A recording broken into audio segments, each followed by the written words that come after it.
Hello, ഇന്ന് നമുക്ക് വളരെ എളുപ്പത്തിൽ തയ്യാറാക്കാൻ പറ്റുന്ന ഒരു ഹെൽത്തി സ്മൂത്തി ഉണ്ടാക്കിയാലോ? ഈ ചൂടുകാലത്ത് കുടിക്കാൻ പറ്റുന്ന നല്ലൊരു ഹെൽത്തി ഡ്രിങ്ക് ആണ്.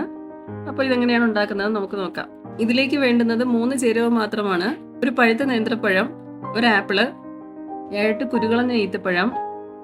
ഇതെല്ലാം മിക്സിയുടെ ജാറിലിട്ട് 1 കപ്പ് വെള്ളവും കൂടി ഒഴിച്ച് നല്ലതായിട്ടൊന്ന് അടിച്ചെടുക്കുക. ഞാനിവിടെ പഞ്ചസാരയ്ക്ക് പകരം ഡേറ്റ്സ് ആണ് ഉപയോഗിക്കുന്നത്. ഇനി ഈ അടിച്ചെടുത്ത ജ്യൂസ് അരിപ്പയിലൂടെ നല്ലതായിട്ടൊന്ന് അരിച്ചെടുക്കണം.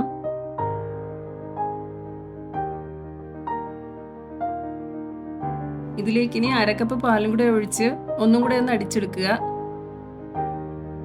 വളരെ ഹെൽത്തിയും ടേസ്റ്റിയുമായിട്ടുള്ള ഒരു ഡ്രിങ്ക് ആണ്. അയണിന്റെ ഒക്കെ കുറവുള്ളവർക്ക് ഇത് നല്ലൊരു ഡ്രിങ്ക് ആണ്.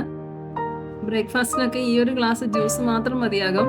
എല്ലാവരും ഇത് തയ്യാറാക്കി നോക്കണം. Thank you.